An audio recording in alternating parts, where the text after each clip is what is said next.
표적은 우리 마태, 마가, 누가, 요한복음 다 나오는 표적입니다. 그래서 마태, 마가, 누가, 요한에 다 나오는 것은 우리 예수님의 십자가와 부활, 그리고 이 오병이어의 기적입니다.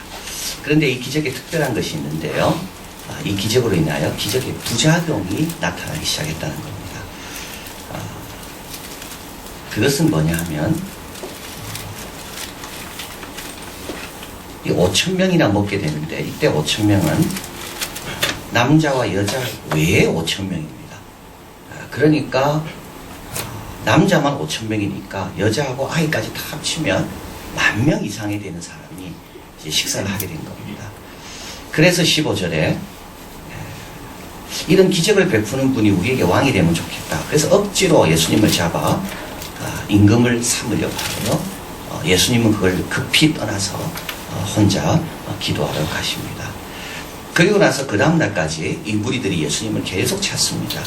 이때 예수님께서 26절에 이렇게 말씀합니다.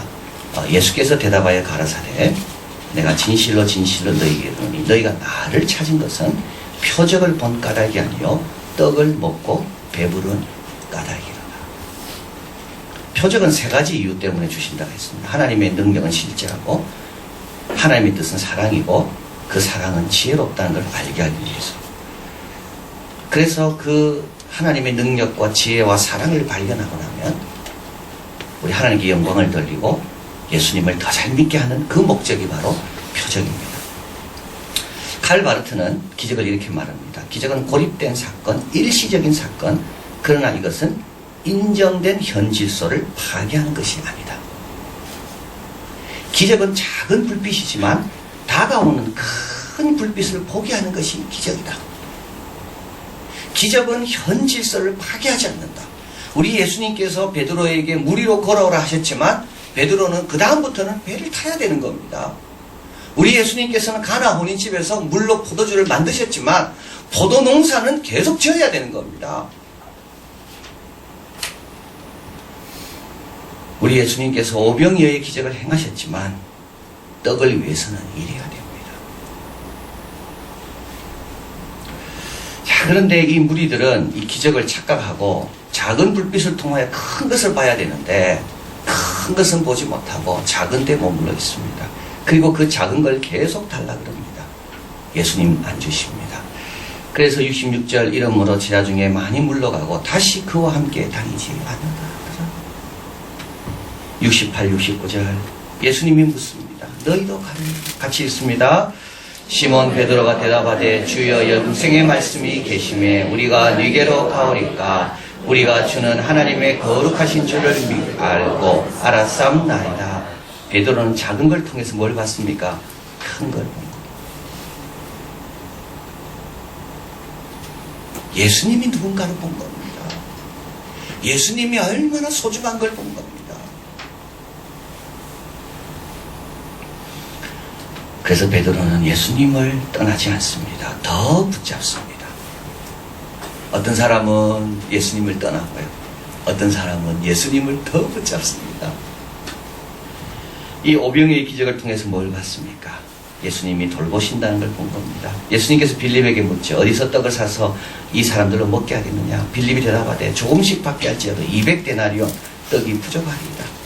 200데나리온은 8개월 소득입니다. 300만 원씩 한 달에 번다면 2,400만 원어치를 안 벌고 안 쓰고 모아야 이 한 끼 저녁이 되는 겁니다. 우리의 해결 방식은 늘 그렇습니다. 돈이 얼마 드나 늘 이것부터 생각하죠. 경비가 얼마 드나 이것부터 생각하죠.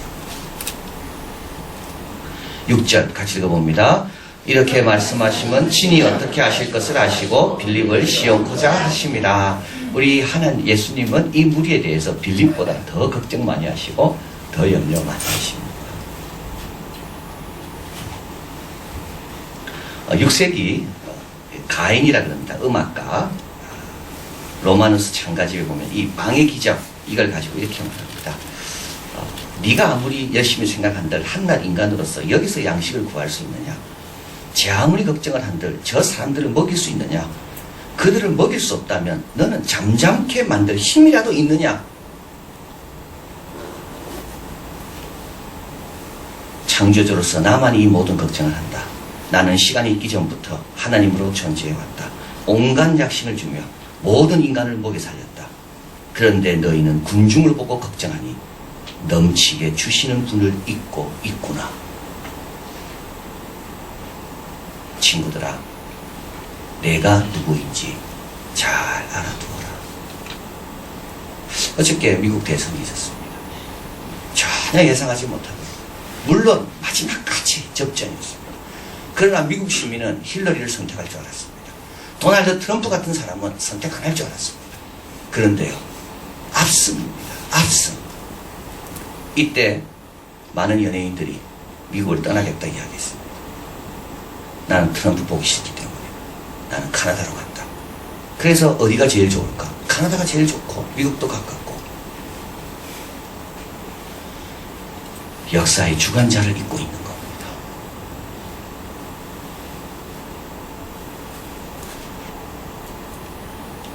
네가 군중을 보고 걱정하니 넘치게 주시는 분을 잊고 있구나. 친구들아, 내가 누구인지 잘 알아두어라. 아무리 어려워도 포도주가 떨어져도 내가 누구인지를 잘 알아두어라. 200데나리온만 계산하는 사람은 떠납니다. 불가능하니까요. 한낱 인간에 불과한 네가 무슨 해결을 하겠다고. 넘치게 주시는 분을 잊고 있구나. 친구들아, 내가 누구인지 잘 알아두거라.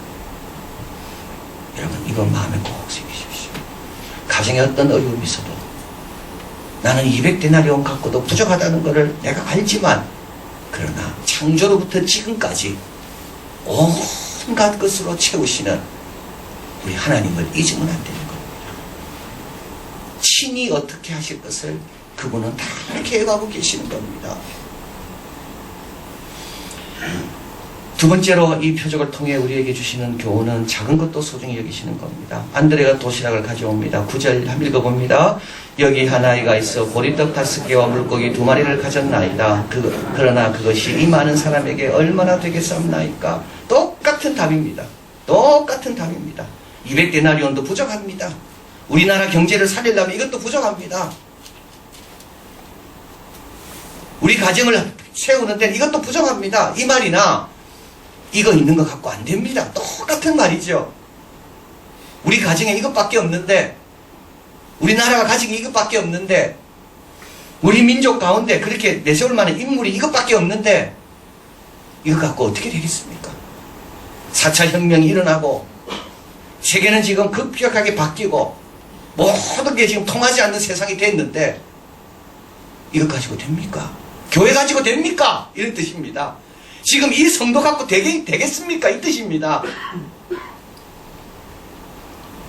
예수님은 다르게 말씀합니다. 11절 읽어볼까요? 예수께서 떡을 가져 축사하신 후에 앉은 자들에게 나눠주시고 고기도 그렇게 저희 원대로 주시다. 야, 우리 예수님은요, 안드레하고 전혀 반응이 다릅니다. 똑같은 걸 보시지만 안드레는 이것 갖고 안 되는 걸 생각했는데 예수님은 이것 가지고 뭐 하신다고요? 감사하십니다. 이게 완전히 다른 겁니다. 예수님은 그것 갖고 감사하신다고요. 그래, 안드레야, 맞다. 이것밖에 못 거뒀냐? 네가 거두온 게 이것밖에 없냐? 돌려줘라. 그렇지 않습니다. 우리 예수님께서요, 말씀이 육신이 되어 오셨잖아요. 이때 예수님 앞에 제자가 되겠다고 처음 나선 사람들이 누굽니까? 다 어부들입니다. 예수님께서 아마 이렇게 질문할 수 있습니다. 그 헤롯과 그 로마와 그런 사람들 다 어디 갔지? 근데 예수님은 그런 말 하지 않습니다. 와보라. 예수님이 부활하시고 이제 승천하시기 전입니다. 근데 그 영광의 자리인데도 거기 누구밖에 없습니까? 예수님의 제자하고 120명밖에 없습니다. 근데도 예수님은요, 실망하지 않습니다. 내가 지금 승천하는 이 자리에 로마 황제를 불러와라 그러지 않습니다. 예수님은요, 하늘과 땅의 모든 권세를 내게 주셨으니 너희는 가라. 여러분, 실망하지 마세요.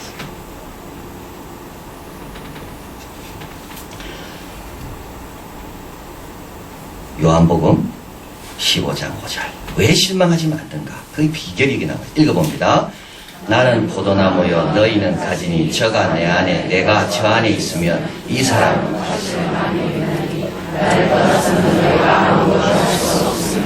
여러분 이 가지는요 보통 가지가 아닙니다. 예수님께 붙어있는 가지입니다. 그래서 예수님은 실망하지 않습니다. 아무리 작은 것도요 저가 내 안에 내가 저 안에 있으면 이 사람은 과실을 많이 맺습니다. 어떤 과실?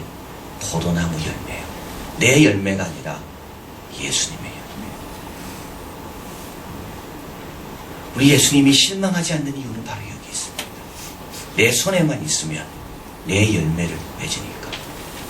물맷돌이 골리앗을 쓰러뜨릴 수도 있었던 이유는 물맷돌 하나가 블레셋과 이스라엘과의 싸움에서 결정적으로 기여할 수 있었던 이유는 그 물맷돌이 시내가에 있는 게 아니라 다윗 손에 있었기 때문입니다.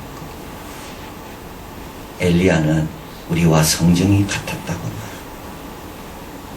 그러나 간절히 기도한 즉 3년 6개월 동안 비가 안 오고 다시 간절히 기도한 즉 하늘에서 비를 내리고 땅에서 열매를 냈다.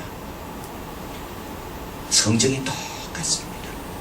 그러나 어디에 붙어 있는가? 그게 다른 겁니다. 우리 예수님은 실망하지 않습니다. 저가 내 안에 내가 저 안에 있으면 이 사람은 구하는 대로 다 얻을 사람입니다. 자, 마지막으로 우리 예수님은 다 배부르게 하십니다. 12절 같이 읽습니다. 저희가 배부른 후에 예수께서 제 아들에게 이르시되 남은 조각을 거두고 버리는 것이 없게 하라 하심으로 조금씩 줘도 부족하다 그랬고 그것도 감당할 수가 없습니다. 그런데 예수님께서 자기 손에 들려진 그 떡을 축사하시고 나누어 주니까 5,000명 여기에다 아이 어른까지 다 더하면 10,000명이 넘는 사람이 다 배불렀습니다. 우리 마가복음에 보면 14장 마태복음에 다 배불렀고 마가복음 다 배불렀고 누가복음 먹고 다 배불렀고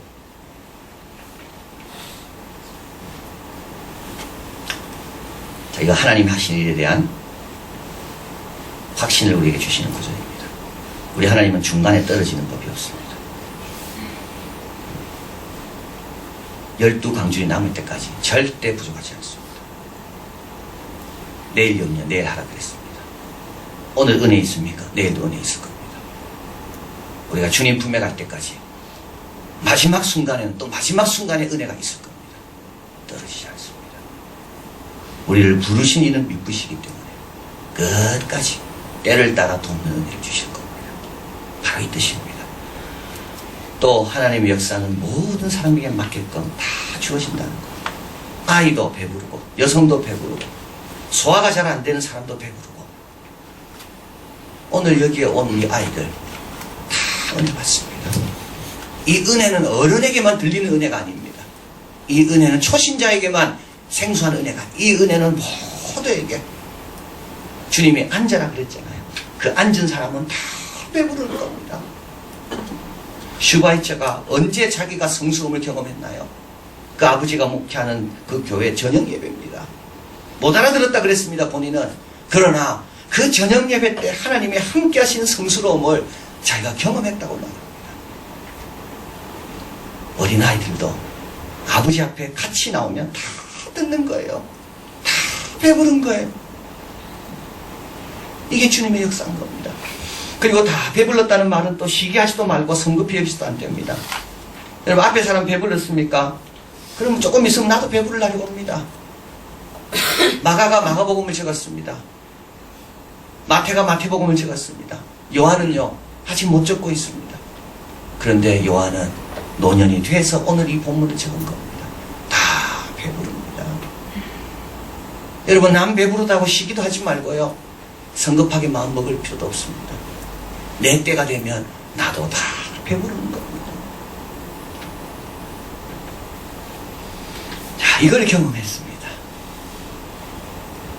주님이 친히 돌보시고 주님과 연결되어 있으면 그 오병이어의 기적 같은 그런 놀라운 역사에 내가 쓰임받고 그리고 다 배부르는 거예요. 주님이 묻습니다. 너희도 가려느냐? 주여, 영생의 말씀이 여기 있는데 우리가 어디로 갑니까? 주님이 우리 가정을 돌보고 계시는데, 우리 나라를 돌보고 계시는데 내가 어디로 갑니까? 스스로 약하게 여기지 마시고요. 주님 안에 붙어있고, 그리고 주님이 다 배부르게 하심을 믿고, 주님이 앉히라면 앉히고 앉으라면 앉는 겁니다. 이런 큰 불빛 가운데 승리하시기를 바랍니다. 사랑하는 하나님 감사합니다. 오늘도 이 자리에 온 우리 사랑하는 우리 성도님 한 분 한 분 주님께서 다 배부르리라고 약속하셨습니다. 우리 사랑하는 자녀들도 데리고 여기 나왔습니다. 어려서 가르치면 늙어서 떠나지 않는다 그랬습니다. 로이스와 유니게 속에 있는 거짓없는 믿음이 디모데 속에도 있었다 그랬습니다. 하나님, 우리나라도 어렵고 세계가 다 어렵고 자기들 뜻대로 되는 데는 하나도 없고 자기 뜻과 정반대되는 것들이 얼마나 많은지 모릅니다. 그럼에도 불구하고 200데나리온이 부족 때문에 역사가 일어나는 게 아니라 우리 하나님이 다 뜻이 있어서 하나님의 계획 가운데 있다는 것을 저희들은 믿고 친히 행하심을 잠잠히 기다려 보며 또 주님이 원하시는 포도나무에 붙어있는 가지가 되어서 이 땅에 열매 맺는 복된 자들 다 되게 도와 주시옵소서. 이제는 하나님 떠난 그런 거 하지 않습니다. 생명의 말씀 주님이 계시는데 어디로 우리가 갑니까? 우리는 더 포도나무에 붙어 있어서 과실 많이 맺고 아버지께 영광 돌리는 그 종들이 다 되겠습니다. 이 고백, 이 결단, 엘리야는 우리와 성경이 같았지만 간절히 기도한 즉 그 나라 그 역사를 바꾼 것처럼 저희들도 주님에 붙어서 간절히 기도해서 주님이 원하시는 그 역사에 쓰임받는 종들 다 되게 도와 주시옵소서. 모든 말씀 예수 그리스도 이름으로 기도하옵나이다. 아멘.